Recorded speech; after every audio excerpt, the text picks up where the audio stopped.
João, capítulo 15. Eu sou a videira verdadeira e meu pai é o agricultor. Versículo 1. No livro de Isaías, encontramos a parábola da vinha má. Com a finalidade de ser ouvido, o profeta entoou um cântico. Possivelmente, as palavras do Senhor seriam rejeitadas pela força da repreensão. O acúmulo de bens, a avareza, a embriaguez, a apostasia, o orgulho, o abandono da lei e desprezo pela palavra de Deus havia maculado de forma vergonhosa o chamamento pelo qual Deus fizera da casa de Israel a vinha do Senhor dos Exércitos e dos filhos de Judá a planta dileta do Senhor.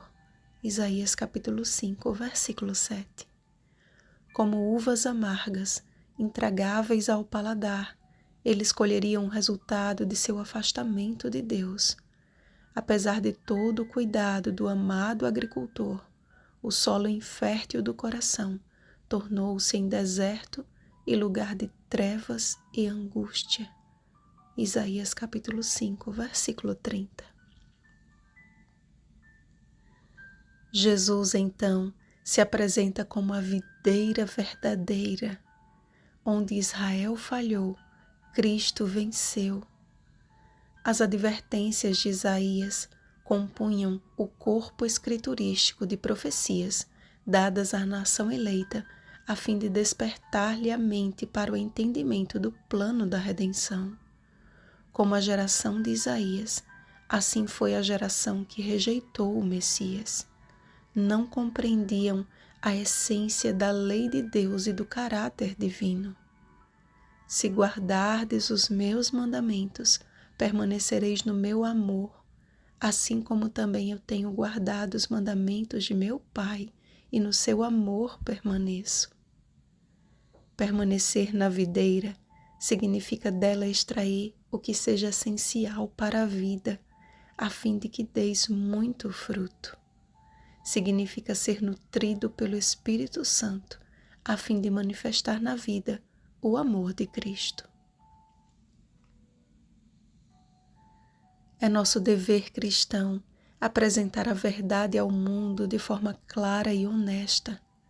Devemos, porém, ser guiados pelo Espírito da verdade, a fim de que nosso testemunho seja eficaz e apresente o devido fruto.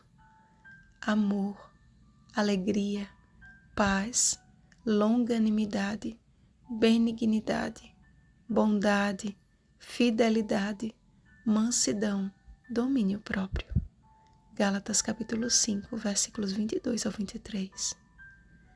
Com que facilidade a maioria se autodenomina cristã hoje?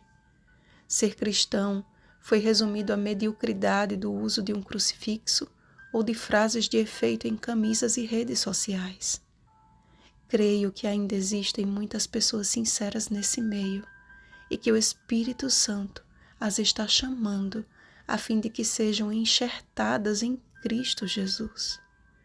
E ao deparar-se com as verdades libertadoras da Palavra de Deus e o testemunho dos fiéis atalaias do Senhor, que não pouparam a própria vida para preservar a autoridade das Escrituras, trocarão os prazeres e vaidades deste mundo pela amizade com Cristo, pois agora não tem desculpa do seu pecado.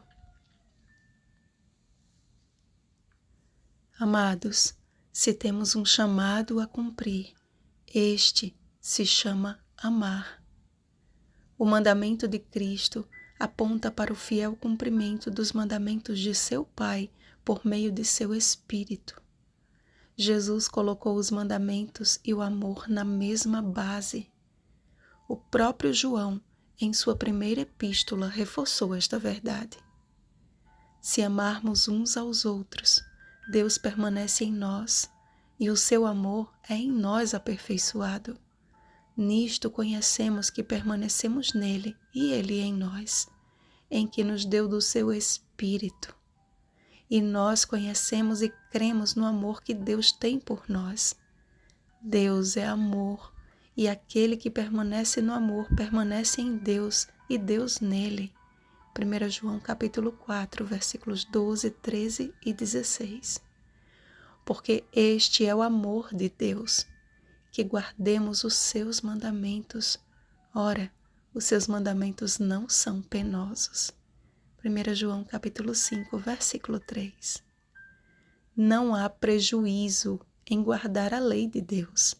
Pelo contrário, somos atraídos para Deus, convencidos da malignidade do pecado e da nossa necessidade de um Salvador pessoal. Ódio e perseguição não fazem parte do discurso brando da maioria dos púlpitos cristãos.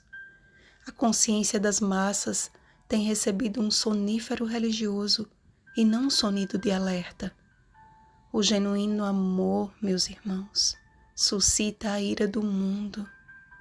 Cristo mesmo nos advertiu. Se o mundo vos odeia, sabei que primeiro do que a vós outros me odiou a mim. Se me perseguiram a mim, também perseguirão a vós outros.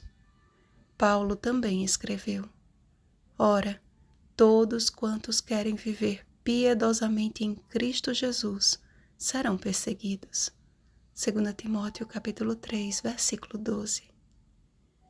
A morte de Cristo e de seus mártires são provas irrefutáveis de que a inimizade que foi estabelecida no Éden, Gênesis capítulo 3, versículo 15, continuará manifestando seus resultados até o retorno de Cristo.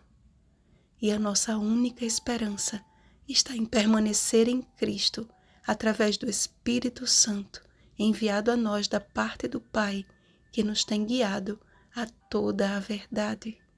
João capítulo 16, versículo 13. Precisamos pedir pelo Espírito Santo. Necessitamos mais do Espírito do que o corpo do alimento. Só assim faremos o que Cristo nos manda fazer, não com obras de caridade que suavizam a consciência endurecida, mas tendo a mente de Cristo, 1 Coríntios capítulo 2, versículo 16, que é o seu Espírito guiando nossos pensamentos, palavras e ações. Só conseguiremos amar aos outros como Cristo nos amou quando formos selados e confirmados no amor que tudo sofre, tudo crê, tudo espera, tudo suporta. 1 Coríntios capítulo 13, versículo 7. Agora, pois, permanecem a fé, a esperança e o amor, estes três, porém, o maior destes é o amor. 1 Coríntios capítulo 13, versículo 13. Porque só precisaremos da fé e da esperança até que Cristo volte, mas o amor, desse desfrutaremos eternamente, pois Deus é amor. 1 João capítulo 4, versículo 8. Vigiemos e oremos. Bom dia, amigos do amado Jesus. Rosana Garcia Barros.